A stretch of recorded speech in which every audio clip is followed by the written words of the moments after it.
Maria Celeste achou que tinha encontrado um lar, até ouvir a frase que destrói qualquer mulher por dentro: esse filho não é meu. Grávida, sem chão e com a vida virando do avesso, ela precisou escolher entre a vergonha e a coragem, e essa escolha mudou tudo.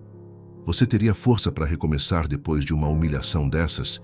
Fique conosco e acompanhe essa linda história. O conteúdo a seguir é uma obra de ficção. Eventos e personagens apresentados são frutos de liberdade criativa, vídeo destinado exclusivamente ao entretenimento.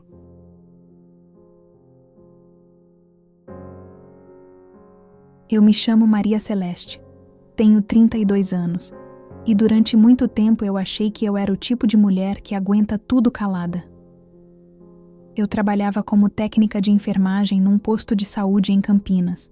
Pegava ônibus cedo, voltava tarde e tinha uma mania ridícula de achar que se eu fosse boa o suficiente, o mundo ia ser gentil comigo em troca. Eu não era santa, não. Eu tinha defeitos que eu escondia até de mim. Eu guardava mágoa como quem guarda troco no bolso. Eu me culpava por tudo. E eu tinha um medo antigo de ser deixada para trás. Medo de sobrar. Medo de ouvir a frase que eu ouvia a vida inteira de um jeito ou de outro: se vira. Quando eu conheci o Danilo, foi como se alguém tivesse apertado um botão dentro de mim que eu nem sabia que existia. Ele era vendedor de peças automotivas, vivia de comissão, falava como quem sempre tinha certeza do que estava fazendo e me olhava com uma confiança que me deixava tonta. Danilo tinha um jeito de transformar um dia comum em promessa. Ele falava "a gente", como se a gente fosse uma casa, não uma palavra. A gente vai dar certo, Celeste. A gente vai ser família. Eu fico. E eu, que sempre tive uma vida cheia de gente indo embora, ouvi "eu fico", como quem ouve cura. No começo, ele era carinho. Ele fazia café, me buscava no ponto, me mandava áudio bobo no meio do expediente só para dizer que estava com saudade. E eu acreditava porque era gostoso acreditar. Era gostoso pensar que finalmente eu tinha escolhido certo. Eu tinha uma mãe viva, mas ausente de dentro dela mesma há anos, presa numa tristeza que ninguém explicava direito. E eu aprendi cedo a ser a filha que não dá trabalho. Aprendi cedo a ser a pessoa que cuida. E quando Danilo apareceu, eu deixei ele cuidar de mim um pouco, porque eu estava cansada de ser a forte. Quando eu descobri a gravidez, eu fiquei paralisada primeiro. Não era aquela alegria de novela. Foi um susto que vinha com uma felicidade tímida, embrulhada em medo. Eu fiquei sentada no banheiro, olhando o teste positivo como se aquilo fosse um bilhete com destino. E eu pensei: agora não tem mais volta. Eu pensei em dinheiro, em aluguel, em fralda, em consulta. Pensei se Danilo ia ficar, porque no fundo eu sempre penso isso. Ele vai ficar? Eu contei pra ele num domingo, com a TV ligada sem som. Eu tava com a mão suando e o coração batendo no ouvido. Quando eu mostrei o teste, ele ficou imóvel por uns segundos que pareciam enormes. Depois ele sorriu, pegou meu rosto com as 2 mãos e beijou minha testa. "É nosso", ele disse. "Meu Deus, Celeste, é nosso." E eu senti uma coisa quente no peito, como se o mundo finalmente tivesse me escolhido também. Só que escolha, eu aprendi depois, pode ser desfeita com a mesma facilidade com que é feita. E às vezes quem desfaz não é só uma pessoa. Às vezes é um veneno que vai sendo pingado, devagar, até a gente não reconhecer mais o gosto. A dona Ivone, mãe do Danilo, nunca foi fã de mim. Ela tinha aquele jeito de mulher que fala baixo, mas faz a frase doer. O tipo de pessoa que chama a gente de querida, e na mesma frase, deixa claro que a gente está no lugar errado. Ela sempre me olhou como se eu tivesse entrado na família por engano. Eu vinha de classe simples, trabalhava em posto, pegava ônibus. Ela gostava de salão, de festa, de foto arrumada. E o Danilo sempre foi muito filho dela. O tipo de homem que pode ser grande no mundo, mas encolhe quando a mãe levanta a sobrancelha. Quando eu engravidei, a dona Ivone mudou por fora. Começou a sorrir mais, a aparecer com sacolinha de loja, a falar do bebê como se fosse dela também. Meu neto. Minha alegria. Eu cheguei a achar que era aceitação. Que boba. Aquilo não era aceitação, era posse. Ela começou a aparecer na nossa casa sem avisar, a mexer em gaveta, a dar opinião sobre tudo, a falar do meu corpo como se eu fosse uma vitrine. Tá grande, hein? Tá inchada. Vai estragar o peito. E eu ia engolindo, porque eu queria paz. Porque eu queria que o Danilo não fosse colocado no meio. Eu queria harmonia. Eu queria ser aquela mulher que resolve tudo com sorriso, como se sorriso fosse escudo. Só que, conforme minha barriga crescia, o Danilo começou a mudar. Não de uma vez. Era aos pedaços. Um dia, ele fazia carinho na barriga e chamava o bebê de campeão. No outro, chegava estressado, reclamando de dinheiro, dizendo que eu estava sensível demais, que eu chorava por nada, que eu estava diferente. Eu tentava conversar e ele dizia que eu estava procurando problema. E aquilo foi me deixando pequena, porque eu já tinha vergonha de depender dele financeiramente em algumas coisas. Já tinha vergonha do meu medo. E de repente, eu estava com vergonha até do meu choro. Eu lembro da primeira vez que ele me olhou como se eu fosse uma estranha. Foi num dia bobo. Eu tinha perguntado se ele podia ir comigo numa consulta. Ele respondeu: "De novo?" Eu fiquei sem reação. E ele completou: "Você parece que gosta de médico." Eu ri sem graça, mas por dentro eu senti um frio. Não era sobre médico. Era sobre ele estar ali. Era sobre eu não querer atravessar tudo sozinha. A dona Ivone começou a frequentar a nossa casa com mais intensidade justamente nessa fase. Eu não sei se foi coincidência ou estratégia. Ela vinha, fazia café, sentava e falava como quem não quer nada. E no meio da conversa, soltava pequenas frases que ficavam na cabeça do Danilo como espinho. Gravidez muda a mulher, né? Hoje em dia ninguém é de ninguém. A gente nunca conhece 100% uma pessoa. Eu via o Danilo apertando o maxilar, mas ele não defendia.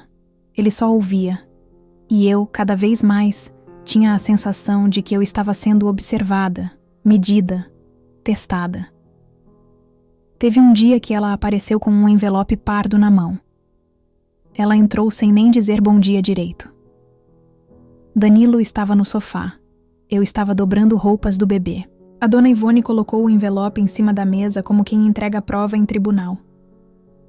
"Danilo, filho, olha isso aqui." Eu parei de dobrar roupa. Meu estômago afundou. Eu não sabia o que era, mas eu senti que era ruim. Danilo abriu. Tinha prints, fotos de conversa, imagens recortadas, mensagens com um número que eu não reconhecia. Pareciam íntimas, pareciam comprometedoras. E o jeito que a dona Ivone olhava para mim era de Vitória quieta, como quem finalmente conseguiu o que queria. Danilo foi ficando pálido. Ele não gritou. Ele só foi lendo. E quanto mais ele lia, mais eu via ele se afastando de mim por dentro. "Que é isso?" Eu perguntei com a voz fraca. A dona Ivone suspirou, teatral. "Eu não queria fazer isso, mas... eu sou mãe. Eu preciso proteger meu filho." Eu peguei o papel da mão do Danilo, tremendo. Li. E foi como levar um tapa, porque eu não reconhecia nada daquilo. Não era minha conversa, não era minha vida, não era meu jeito de falar, mas era muito bem feito para quem queria acreditar. "Isso é mentira", eu disse. "Eu nunca mandei isso para ninguém." Danilo não olhou nos meus olhos. Ele olhou para o papel. E o silêncio dele foi pior do que qualquer acusação. Porque o silêncio dele era dúvida. Naquela noite, Danilo saiu de casa. Só disse que ia respirar. Voltou tarde, com cheiro de rua, olhar perdido. Eu tentei falar. Ele levantou a mão como quem pede pausa. "Eu preciso de tempo", ele disse. Eu queria gritar. Tempo pra quê? Mas eu só chorei. E foi ali que eu senti, pela primeira vez, que meu casamento podia acabar antes do bebê nascer. E o medo se instalou de vez. Nos dias seguintes, o Danilo ficou frio. Tudo nele ficou duro.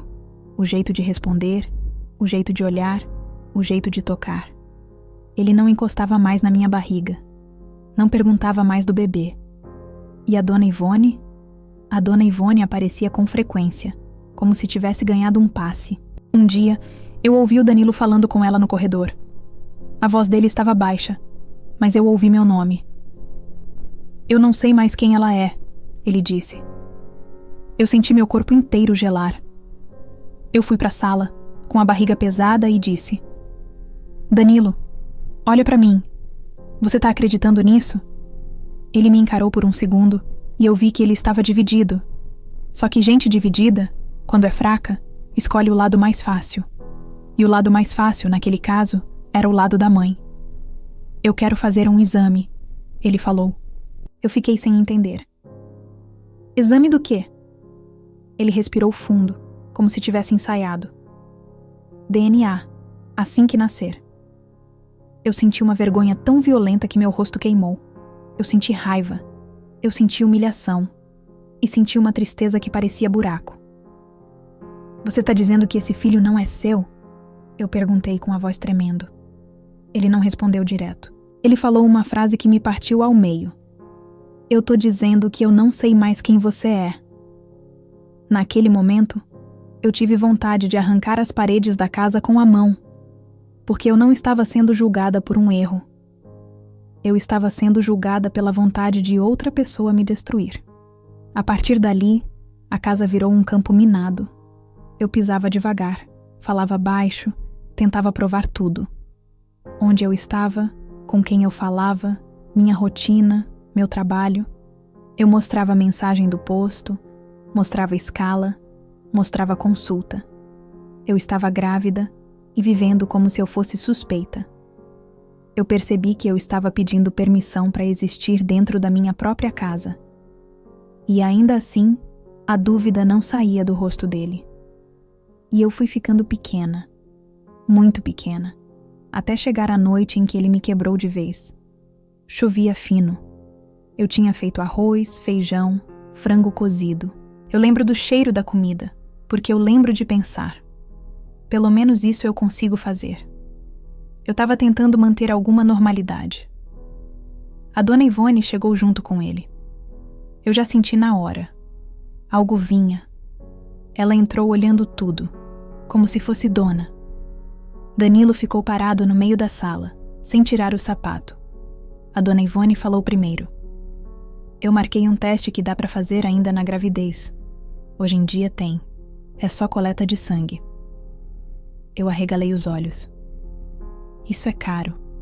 E eu nem sei se é seguro. Danilo interrompeu. Eu já paguei. Meu coração disparou. Com que dinheiro, Danilo? Ele soltou um riso curto, frio. Com o dinheiro que eu devia estar guardando para fralda, né? Mas melhor gastar com verdade do que com mentira. Eu senti uma náusea. Eu sentei na cadeira porque minhas pernas fraquejaram. Você tá me chamando de mentirosa na minha cara. A Dona Ivone fez um som de desprezo.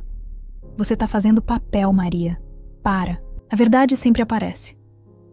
Eu olhei pro Danilo, esperando que ele falasse: Mãe, chega. Esperando um pingo de defesa. Ele só respirou fundo e disse: Arruma suas coisas. Eu demorei a entender. O quê? Arruma suas coisas e vai embora daqui. Eu senti o som sumir. Você tá me expulsando grávida? Ele apontou pro meu ventre, como se aquilo fosse prova contra mim. Eu não vou sustentar filho dos outros. Eu lembro de olhar pro rosto dele e não reconhecer. Eu lembro de olhar pra Dona Ivone e ver satisfação escondida. E eu lembro de sentir uma raiva quente subir do peito pro rosto, mas a raiva vinha misturada com pânico, porque eu não tinha pra onde ir. Eu não tinha um plano B. Eu tinha uma barriga. Danilo, eu não traí você, eu disse. Eu jamais faria isso. Ele apertou os lábios. Então prova. Como eu provo agora? Eu gritei. O bebê tá dentro de mim. Ele respondeu. Vai embora. Eu fui pro quarto como um fantasma. Peguei uma mala, joguei roupas dentro sem dobrar. Peguei o pouco que eu tinha comprado pro bebê. Uma mantinha. 2 bodes. Um macacão azul que eu tinha comprado numa promoção, escondendo o choro de alegria no caixa porque eu estava me sentindo mãe. E fui colocando tudo num saco, com a mão tremendo. Eu ouvi a dona Ivone na sala dizendo, graças a Deus, baixinho, como se aquilo fosse uma vitória religiosa. Eu desci com a mala pesada de roupa e de humilhação. Danilo abriu a porta do prédio e foi na frente, sem olhar para mim. Ele chamou um carro? Não. Ele fez questão de me levar, porque ele queria controlar até o jeito que eu ia embora. No caminho, eu olhava a chuva no vidro, as luzes borradas e eu pensava, isso não pode ser minha vida. Eu sentia o bebê mexendo e eu colocava a mão na barriga, tentando acalmar ele e a mim. Calma, meu amor. Calma. Eu estava tentando falar com meu filho sem chorar, porque eu tinha medo do choro virar desespero e o desespero virar algo pior. Quando chegamos na rodoviária, ele parou o carro na lateral, perto da sarjeta, onde a água corria suja. Eu lembro do barulho do freio e do barulho da chuva. Eu desci devagar. A mala parecia mais pesada do que antes, como se tivesse engordado de tristeza. Danilo desceu também. Abriu o porta-malas. Pegou minha mala com pressa, com raiva, como se aquilo fosse lixo. E aí ele fez a cena que volta pra mim às vezes, até quando eu fecho o olho pra dormir. Ele jogou a mala pesada na sarjeta. Jogou mesmo. Ela caiu torta, bateu na água suja, espirrou lama na lateral. E eu fiquei paralisada vendo minha vida cair naquele canto, molhada e feia. Pronto, ele disse. Eu olhei pra mala, depois pra ele. Você precisava fazer isso assim? Ele segurou meu olhar por um segundo. Eu pensei que ele ia amolecer. Eu pensei que ele ia dizer desculpa. Mas a dona Ivone estava no banco do passageiro, olhando. E o Danilo sempre foi mais fraco do que o orgulho da mãe. Você devia ter pensado antes, ele disse. Antes do quê? Eu perguntei, com a voz quebrada. Antes de existir? Ele entrou no carro. A dona Ivone nem olhou para mim. O carro arrancou. E eu fiquei ali, na chuva, com a mala na sarjeta, com a água suja correndo ao redor e com uma sensação absurda de que eu tinha virado nada. Eu puxei a mala para a calçada com dificuldade. Minhas costas doeram, minha barriga puxou e eu senti uma cólica leve. Eu tive medo. Medo de cair, medo de passar mal, medo de alguém se aproveitar, medo de não ser forte o suficiente. Eu entrei na rodoviária com a roupa molhada, o cabelo grudando no rosto, e sentei num banco duro, daqueles que parecem feitos para expulsar a gente depois de 10 minutos. O cheiro era de café velho e desinfetante. Tinha anúncio no alto-falante chamando ônibus para São Paulo, Curitiba, Belo Horizonte. E eu, pela primeira vez, senti que o mundo inteiro tinha para onde ir, menos eu. Eu abri o saco do bebê, só para ver alguma coisa que fosse minha. Peguei o macacão azul, encostei no rosto. Cheirava a sabão barato e esperança. E aí eu chorei. Chorei sem saber se eu estava chorando pelo Danilo ou por mim. Chorei porque eu estava com vergonha. Vergonha de ser a mulher largada. Vergonha de não ter ninguém para ligar. Vergonha de estar ali como se eu tivesse feito algo errado. Eu tentei pegar o celular. Pouca bateria, pouco crédito. Eu pensei em ligar para minha mãe, mas minha mãe não estava bem há anos. Minha mãe era um corpo vivo e uma cabeça sempre longe. Eu pensei em ligar para Jéssica, minha colega do posto, mas a vergonha me parou. Eu pensei em ligar para qualquer pessoa, mas eu percebi uma coisa cruel. Quando a gente passa a vida sendo a que aguenta, a gente esquece de construir a rede de pedir. E eu fiquei ali, olhando gente passando. O segurança me olhando de lado. E a chuva do lado de fora batendo como se o mundo estivesse com pressa de me avisar que eu precisava sair dali. Eu fui ao banheiro feminino porque eu precisava me recompor. Entrei numa cabine e sentei na tampa do vaso, abraçando a barriga como se meu filho fosse o único pedaço de verdade naquele pesadelo. Eu respirei fundo, sentindo uma cólica, e eu sussurrei. Eu prometo que eu vou te proteger, mesmo que eu não saiba como. eu ouvi alguém bater na porta do banheiro. Moça, você tá bem? Eu congelei. Limpei o rosto com pressa. Tô. A voz insistiu, mais gentil. Eu tô trabalhando na lanchonete aqui do lado. Te vi sentada faz tempo. Você tá grávida? Você precisa de alguma coisa? Um chá? Um pão?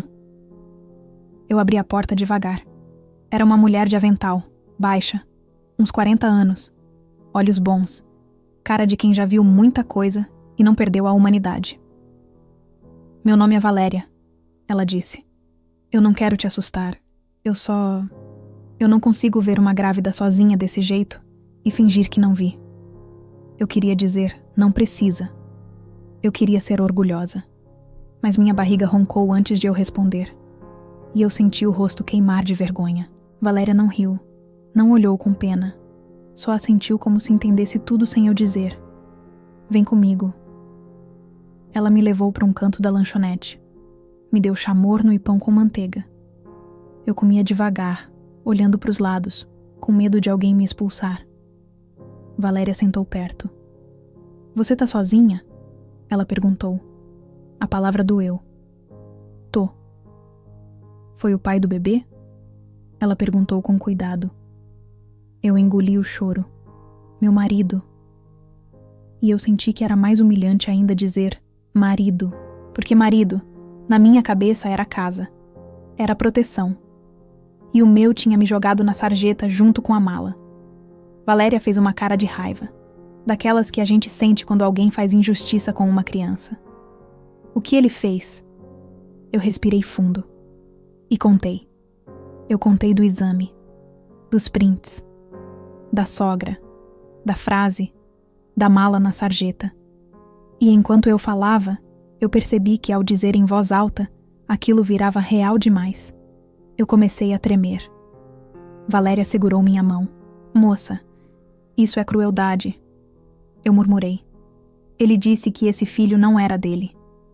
Valéria balançou a cabeça com nojo. Covardia. Eu senti uma lágrima cair no chá. Eu não traí ele. Valéria apertou minha mão. Eu acredito em você. Eu não sei explicar o tamanho de ouvir isso, porque eu estava sendo chamada de mentirosa dentro do meu casamento, e uma estranha me deu fé sem pedir prova. Valéria levantou e falou. Eu vou fazer uma ligação. Eu tentei impedir.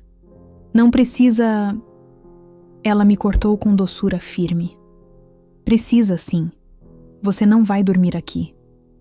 E ali começou uma sequência de coisas que eu lembro como se fosse um filme acelerado. Valéria falando no telefone com alguém, pedindo orientação, explicando que eu era gestante, que eu estava sem lugar, que precisava de proteção. E eu, sentada, com a mão na barriga, sentindo medo de atrapalhar, medo de ser um peso, medo de alguém dizer que eu não merecia. Valéria voltou e disse: tem um abrigo temporário para gestantes. Não é luxo, mas é seguro. Eu vou te levar. Eu olhei para ela como se ela tivesse oferecido um milagre. Eu não tenho dinheiro. Ela apontou para o próprio peito. Hoje eu tenho. Amanhã a vida vê. Eu quis chorar de novo, mas eu estava sem lágrima. Eu só segurei o saco do bebê como se fosse escudo e levantei. E naquela noite, eu saí da rodoviária não porque o Danilo voltou. Não porque a sogra pediu perdão. Não porque o mundo ficou justo. Mas porque uma mulher desconhecida decidiu que eu não era invisível. E eu juro, esse foi o primeiro passo da minha história de verdade. Se você tá ouvindo e isso te apertou em algum lugar, comenta depois de onde você tá ouvindo.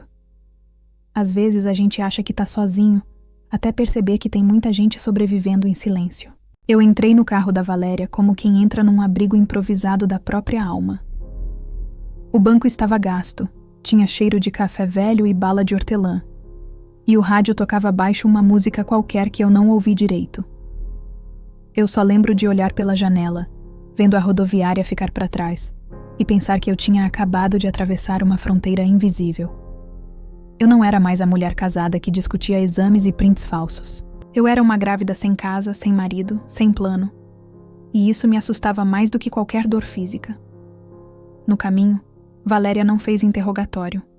Ela não perguntou detalhes sórdidos, não quis saber o que eu fiz. Ela só falou coisas simples, que o abrigo era organizado, que tinha outras mulheres, que eu ia conseguir dormir, que ninguém ia me julgar. E aquilo foi importante, porque quando a gente cai, o que mais machuca não é o chão, é a sensação de que todo mundo vai pisar depois. O abrigo ficava numa casa grande, antiga, com muro alto e portão pesado. Tinha uma placa simples e uma luz amarela na entrada. Quando entramos, uma mulher de cabelo preso, expressão cansada e olhos atentos veio nos receber. Boa noite, eu sou a Sandra. Ela olhou para minha barriga, depois para os meus olhos inchados.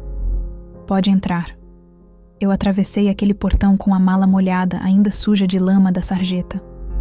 A mala que tinha sido jogada como lixo agora era tudo o que eu tinha. Sandra me levou para uma sala, explicou regras básicas, horário, convivência, respeito, e me mostrou um quarto coletivo. Tinham 3 camas ocupadas e uma vazia, com lençol simples. Eu sentei na beira da cama e senti o colchão afundar. Pela primeira vez desde que o Danilo abriu a boca para me expulsar, eu senti algo parecido com segurança. Naquela noite, eu quase não dormi. Eu fechava o olho e via a mala voando, batendo na água suja. Eu ouvia a frase dele repetindo: "Eu não vou sustentar filho dos outros." Eu sentia vergonha até de respirar alto, como se eu estivesse ocupando espaço demais no mundo. Em vários momentos, eu coloquei a mão na barriga para sentir meu filho mexer, só para ter certeza de que eu ainda existia. Nos dias seguintes, eu conheci as outras mulheres do abrigo. Cada uma carregava uma história diferente, mas a dor tinha o mesmo peso. Tinha mulher que apanhou, mulher que fugiu de casa à noite, mulher expulsa pelos próprios pais. E eu, que nunca tinha apanhado, que nunca tinha passado fome, comecei a entender uma coisa difícil. A violência nem sempre deixa marca roxa na pele. Às vezes ela deixa a gente pequena por dentro. Eu comecei a fazer acompanhamento psicológico oferecido pelo abrigo. Na primeira sessão, a psicóloga me perguntou: "Você se sente culpada por estar aqui?" Eu respondi sem pensar: "Sinto." Ela me olhou firme. "Culpada do quê?" E eu não soube responder. Eu só chorei. Chorei porque eu tinha sido ensinada a acreditar que se algo deu errado, a culpa sempre era minha. Que se alguém me abandona, é porque eu falhei. Aquela sessão foi a primeira vez que alguém me disse, com todas as letras: "O que fizeram com você foi violência emocional." A palavra violência me deu um choque.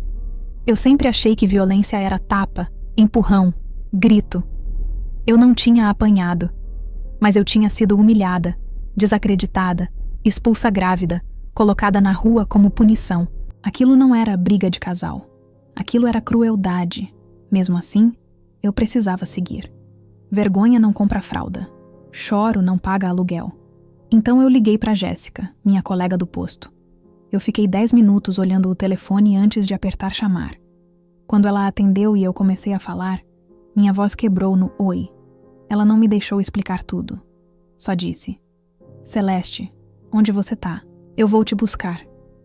Jéssica me levou para a casa dela alguns dias depois, quando conseguimos organizar tudo direitinho. A casa era simples, mas limpa, cheia de plantas na frente, e tinha uma mãe que falava pouco e olhava muito. Eu dormia num quarto pequeno, mas ali eu conseguia tomar banho sem chorar escondida. Aquilo já era um avanço. Eu voltei a trabalhar enquanto ainda dava. Plantão em pé, perna inchada, costas doendo. Cada turno era uma vitória silenciosa. Eu guardava moedas num potinho, comprava fralda aos poucos. Eu me sentia frágil, mas também sentia algo novo crescendo dentro de mim. Uma raiva limpa, dessas que não destrói, mas empurra para frente. Enquanto isso, o Danilo fingia que estava tudo bem. Postava fotos sorrindo, saía com amigos, trabalhava como se nada tivesse acontecido. A dona Ivone comentava em tudo: "Meu filho é forte. Forte." Eu ri quando vi aquilo. Forte não abandona a mulher grávida. Só que a vida não deixa a mentira confortável por muito tempo. Algumas semanas depois, o Danilo foi ao laboratório para tentar adiantar o exame de DNA. Ele queria resolver logo. Ele sempre gostou de resolver as coisas rápido, sem sentir. Só que ali, pela primeira vez, algo saiu do controle dele. O médico pediu exames complementares. Falou em alterações, falou em infertilidade severa.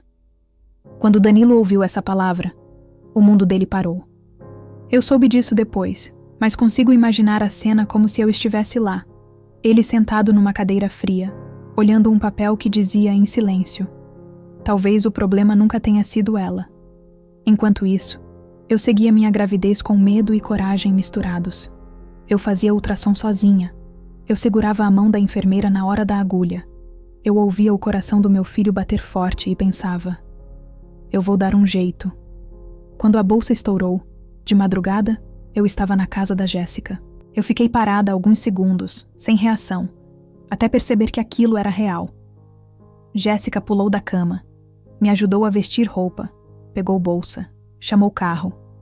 No hospital, eu senti dores que eu não sabia que existiam.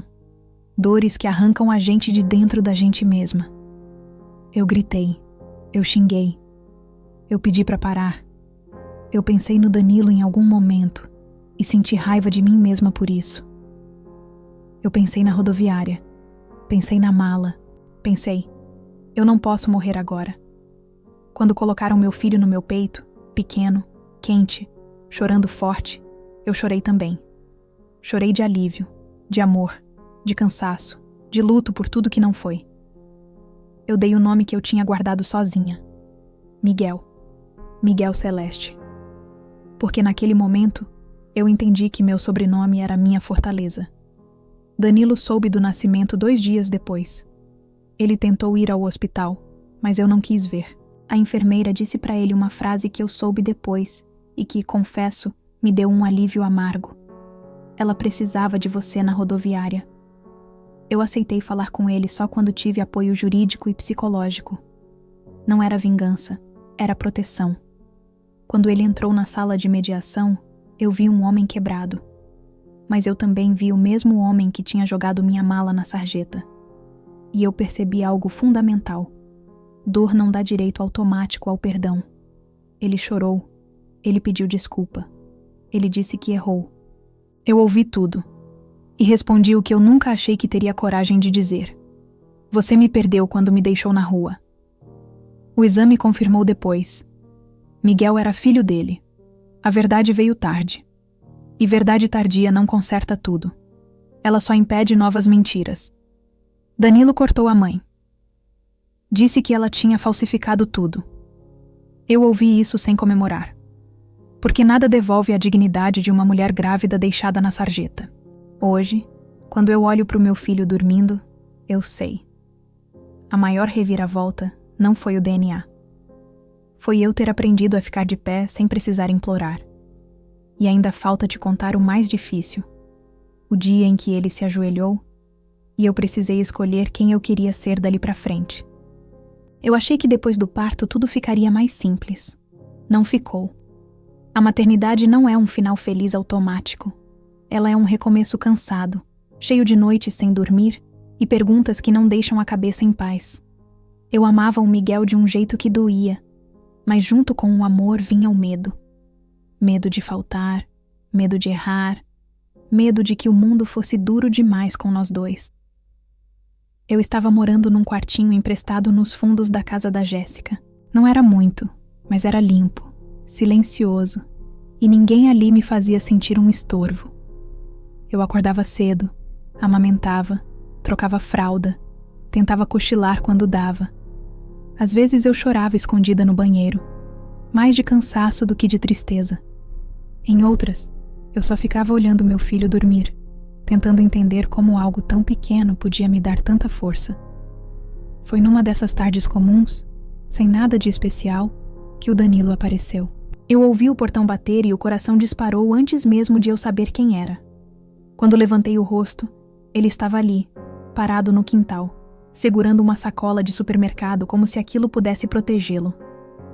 Ele parecia menor. Não fisicamente, mas por dentro. O homem que tinha gritado comigo na rodoviária agora falava baixo. Maria, posso entrar? Eu olhei para o Miguel no meu colo.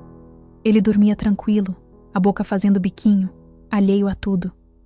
Foi por ele que eu respondi. Fala daí. Danilo respirou fundo. As mãos tremiam. Ele começou a falar rápido, atropelando palavras, como se tivesse medo de eu mandar ele embora no meio da frase. Disse que estava em terapia. Disse que a mãe tinha sido afastada. Disse que o exame tinha acabado com tudo que ele achava que sabia sobre si mesmo. Disse que não dormia direito desde a rodoviária. Quando ele mencionou a rodoviária, eu senti o estômago embrulhar. A imagem da mala pesada batendo na sarjeta voltou inteira, viva, como se tivesse acontecido naquela manhã. Eu joguei você fora, ele disse, a voz falhando. Eu sei, eu respondi. O silêncio ficou grosso entre nós. Miguel se mexeu, acordou, começou a chorar. Eu levantei devagar para trocar a fralda, sem pedir licença, sem convidar Danilo a entrar.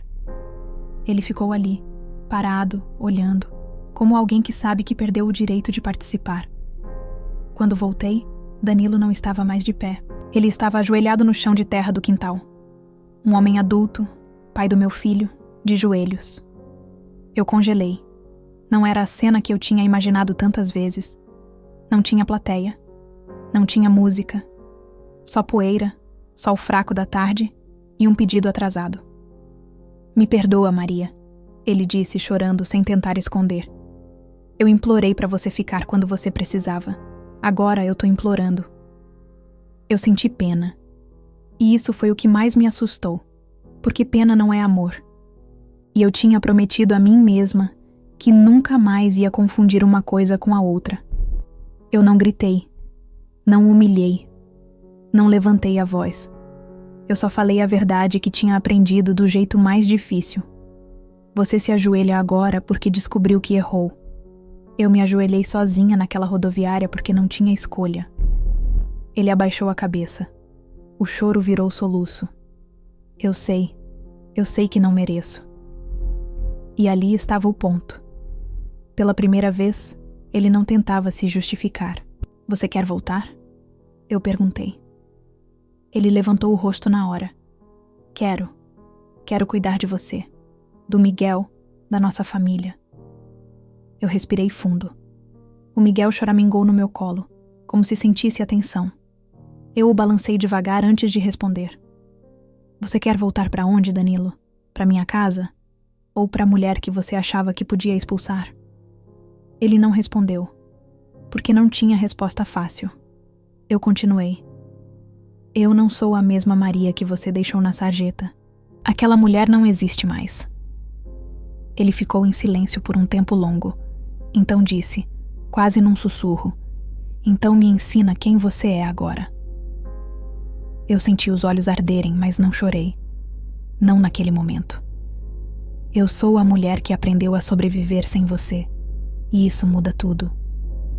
Eu não mandei ele embora de imediato. Eu também não deixei ficar.